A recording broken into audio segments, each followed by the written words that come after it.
What's up guys, welcome back to another video, hope you're all doing well today and welcome to another sand track. I have been a happy boy recently by getting some absolute bangers. We've had the MXGP of Finland at Hyvinka made by JV recently, which I absolutely loved. We've also had a sand track, well, kind of a sand track-ish turn track on JV's most recent creation of the Dog Pound. And then today we are going to be playing a release by Mr. Callum Designs, or I think it's Callum and MX, or Tutu Designs, the man of many names. This is another GP of Finland, but this is at Vantaa.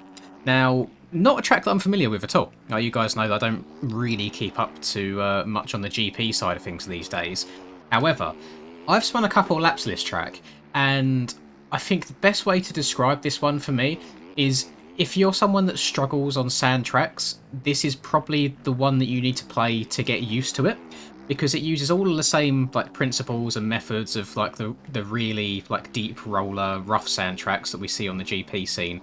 But it's mellowed out a little bit more. I'd say it's definitely more beginner intermediate friendly. So you've not got to be absolutely amazing at the game to get around the track. So what I want to do in this video is kind of explain my thought processes as we go round and why I'm doing what I'm doing and how I'm reading the track overall.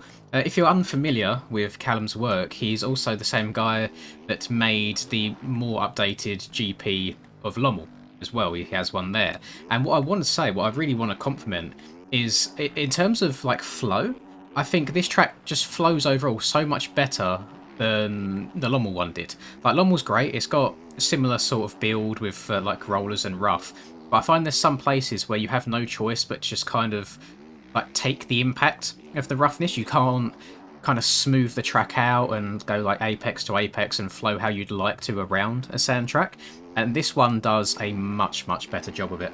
I don't know how long really he spent on this, but either way, I'm really happy with it. And if you didn't know, on MXB Mods, if you click on a creator's name, you can see all of their previous releases. And I just had a scroll through, and looking from his very original creations to what we get to now, it's always so nice seeing track creators' progressions and things just improving time and time again. So massive shout out to him. Thank you for still improving on your craft and releasing stuff for us. Bit of an L game moment by me there. If you've been putting off buying that new MX gear, or you're just looking for some new daily MX related clothing, then head on over to fxrracing.com. Code MXPR_Lins15 at checkout will give you 15% off all motocross and lifestyle products. This code is applicable to the European, Swedish and Norwegian websites, and not Canada or the USA. And whilst I've got your attention, you may as well subscribe to the channel. It's just one click of a button and it puts a big old smile on my face. Hope you enjoy the rest of the video. Let me do what I said I was going to do. I'm going to walk you through things. This is probably my 5th lap or so. I span a couple before I press the record button today. I know, big W to me. So, I mean, first of all, on any sand track, the more that you can double through bumps, or even triple if you're fast enough to, the faster you will go. The more bumps that you just kind of hit straight on that just send you back up into the air, they will really slow you down. And the biggest thing on sand tracks is momentum. Over the course of an entire lap, if you can keep your speed up 2-3 miles an hour quicker, it usually ends up being well over a second, 2 seconds. So it kind of all snowballs. The only thing that I can really compare it to is if any of you are Trackmania enjoyers, or you just... I mean, I myself, I barely play the game, but I watch a lot of it. There's some tracks, if it's full speed maps, where you never have to shut off. Your speed kind of snowballs around the entirety of it, so the better start you get and the more momentum you can keep up, the faster you'll go overall. So sand tracks, all about momentum, all about doubling, and there's a couple of corners, this one here in particular. So let me spin around, I'm going to go sit at the top of this landing, and we'll explain what I see coming into this corner. So I think a lot of people will think, you know what, we'll go to the outside down here, we'll carry as much momentum as possible and try and slingshot for the next straight here to the right. However, I look at this and I see a kind of a double into the inside. There's a very slight roller just on the first quarter of the corner. So in my mind, coming down here, taking off of this bump right here and downsiding and landing here actually will generate more speed for you than kind of trying to tank the rough around the outside. So it's just little things like that that you want to keep an eye out for, and you want to read the track to the best of your ability. and you can still get enough speed, at least on a 250, to clear the jump on the next straight. So you haven't got to use the outside at all.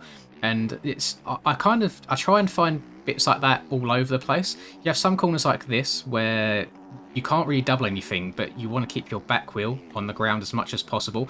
So I'm like constantly using the rider lean to shift my weight forwards and backwards to keep that back wheel planted. This game's a bit weird sometimes because sometimes your front end will tuck out of nowhere, like that you don't expect it. But then other times you can really get away with pushing the limit quite a lot. It's a very odd thing, but maybe I think Sand Tracks might be a little bit more forgiving in that aspect. This corner here, you just go double, double, and then we can double out of the corner, double again, and you can see we missed about 3 or 4 braking bumps, or just rollers and bumps in general along that straight, just by jumping from one roller to the other. None of the jumps on this track are particularly difficult to get over, so I think even on a 250 you wouldn't really have any sort of problems at all. At 450 I can scrub like 90% of them. What I will say is I do keep forgetting what jump I'm on. Like my actual memory of trying to remember where I am on the track is really bad. A lot of it's like just reaction in the moment, whereas on some tracks where obviously you know where you're going from time to time, you can set up in advance. I've not got to that point yet. This jump right here, another perfect example, is on a lot of sand tracks you'll have your normal jump, and then when you land you'll have like 2, 3, 4, like however many extra rollers afterwards. If you can jump further to a roller without any issue with the front end tuck-in, like downsiding here instead of the actual downside, then by all means go for it. There is zero benefit to you checking up and trying to downside the jump perfectly, because you've essentially got another landing, or another 3 or 4 landings after the actual landing with those rollers. So just keep an eye out for jumps like that as well. The more you can send it, the better off you'll be. There you go, a little jump to the inside there, keep your momentum up around the corner. One thing that I cannot stress enough, importance-wise, on sand tracks is you kind of want to start and end the corner where they start and end. If you come in at too tight of an angle and try squaring it off, or just trying to turn too sharp in general, you'll either wash the bike out anyway because there's less traction than there is on normal tracks, or if you do manage to survive it, you'll just take all your speed away. Like the entire next straight or next section will be more difficult than it needs to be. And again, it all comes back to just keeping your momentum around the entirety of the track. I'm not sure what I want to do in this corner actually. I don't know if I want to... oh, so you can double into this one again and double out. So there you go, answered my question. I went outside the lap before that, going inside that time. The inside actually felt a lot better. I'll show you what happens. So if I don't clear this jump and we just end up bouncing off everything, you can see that it just robs my speed and I'm just hitting far too many bumps when I should be jumping over them. What's going on around this outside here? That's not too bad. The jumps are fairly shallow on the outside, so I think those lines will actually work quite similarly in terms of overall speed. Same with that corner as well. Again, I don't mind taking the inside there for the sole reason that the straight after it isn't very long and the jump doesn't require too much speed to get up and over. A little double to the insole. Try turning a bit too tight there, but you can kind of double your whole way around that corner. I'm going to go double, double here. I'm going to stretch it out, land on the braking bump further along. Sand tracks, very rarely do I sit down in corners. A lot of it's standing up. The times you'll see me sitting down is if there's a roller that I can't jump off of, that I have to actually roll. I'll sit down to kind of like try and scrub it. So I actually, do I have my controller overlay on right now? Let me have a quick check. Let me look. I do have it on now, so I want to see if I can find a corner to show you exactly what I mean. So every time I click down this right stick, my rider is sitting down. So if we come to a corner like this, I'm jumping this one, but I'll like scrub off of each of these rollers, like just try and sit down, absorb the bump as best as I can. If anybody's watched any of my live streams on some of the Sand GP tracks so far, you'll see how much input I'm putting into the rider's movement, how many times I'm sitting and standing around the track. And I think a lot of people wonder why I have direct sit on. A lot of people have it so they click the sit button once and their rider will sit down and stay sat down, and then they have to click it again to get them to stand back up. I mean, this translates over to my MX Simulator days as well, which is how I've always played it. I have to hold sit for my rider to stay sat because there's some sections or scenarios where I'm like constantly up and down over and over again, depending on what I want the rider to do. And I feel like just clicking it once would cause me more confusion than is necessary. So that's just a personal choice. I did have someone ask if there's any way of having it so it's opposite. So the rider sits down all the time, and when they click the button, you stand up. Wouldn't be my best choice because I think you do stand up more than sit down in this game, but I don't actually know if there is a way of doing that. Generally no idea. So if there is a way and you know of a way, then by all means feel free to leave it in the comments of this, because there's a handful of people that would probably find it very, very handy and useful information, because I know a few people want to do that. But yeah, constantly moving my rider about forwards and backwards, trying to keep the back wheel on the ground as much as I can. Little bunny hops, little seat bounce all over the place. I'm going to scrub it and land this to flat. Let me go to the outside here just to see what it's like again. It's not bad. You definitely get more of a slingshot onto the straight, but like I said, there's no need to have that much speed. And at the end of the day, if that outside does turn out to be faster, I'll be surprised. But I can tell you for free that it's not more fun. Like, there's something... I think it kind of relates to that love that I have for Supercross, of just like downsiding things perfectly, and jumping to the inside of sand corners is so like satisfying. It's unreal. Another thing that I absolutely adore on this game, which I don't think there's much of on this track, is tyre taps. There's... what track is it? I think it's Lierop, the Lierop that's in the game currently, like the really old one. There's one tyre tap on there that every single lap I make a point of mentioning it, because it is just so satisfying. You just like get the front wheel really high, feel the back end tap against the bump, and then it ends up being like a triple as such. You take off one, tyre tap in the middle, and then you downside the third.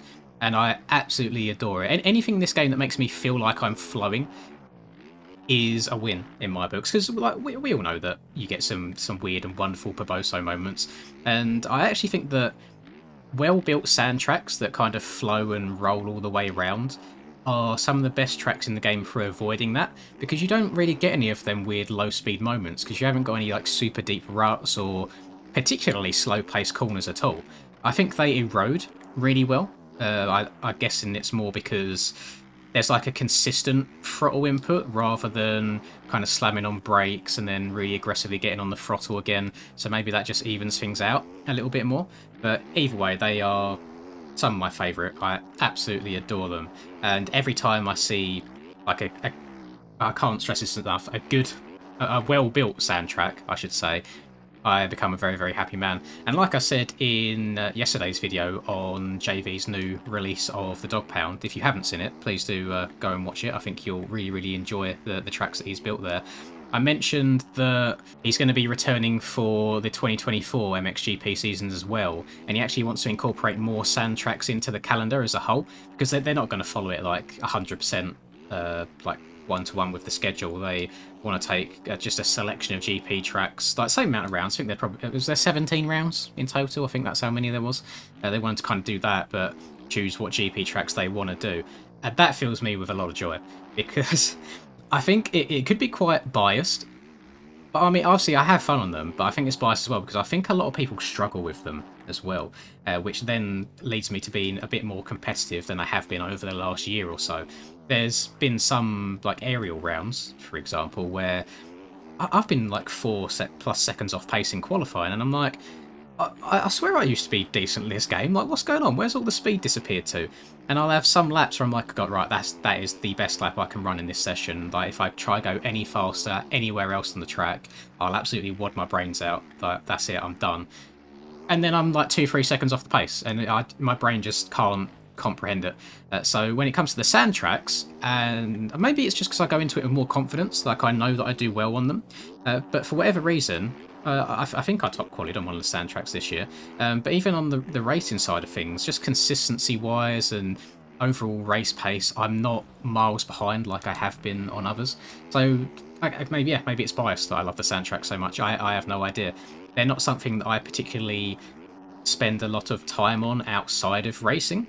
I think the most things that I practice when I'm just hopping on, let's say I'm playing with like people like Chicken or Reese or Dad Shoes or whatever. Recently it's been Enduro related, to be fair. We've kind of been sweating out a bunch of Enduro for the Enduro series.